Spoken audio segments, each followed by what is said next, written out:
In più di 50 anni di attività sui campi e in stalla, Fiorenzo Mason questa non se la sarebbe mai aspettata. Lunedì scorso, al mattino presto, dopo aver dato come sempre da mangiare alle sue mucche, è andato nella rimessa a prendere uno dei suoi trattori. Ho aperto il cancello qua, il portone, ho trovato il deserto. Ho girato gli occhi, ho visto che manca tutto.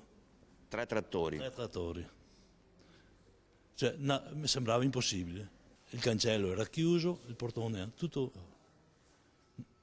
Ma forse mi sto sognando, ho detto. Forse mi sto sognando.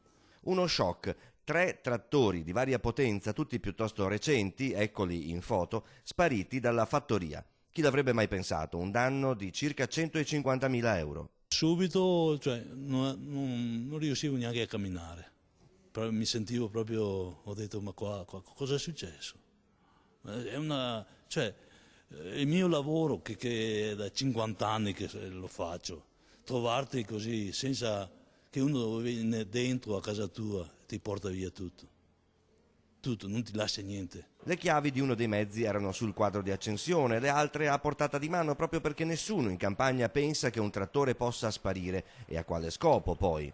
Non so, no, c'è una cosa impensabile, non è mai passato per la testa di portassero via i trattori. I paesani si sono offerti di prestare il trattore ai Mason. Riacquistare 3 mezzi del genere è un investimento di oltre 200.000 euro. I Mason pensano intanto al noleggio per non fermare un'azienda che oggi ha 500 bovini da carne alimentati da cereali coltivati su loro terreni.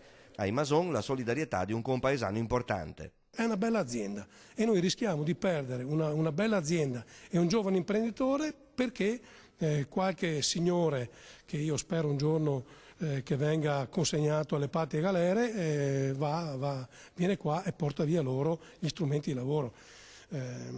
Serve la certezza della pena e serve un atteggiamento diverso nei confronti di chi delinque.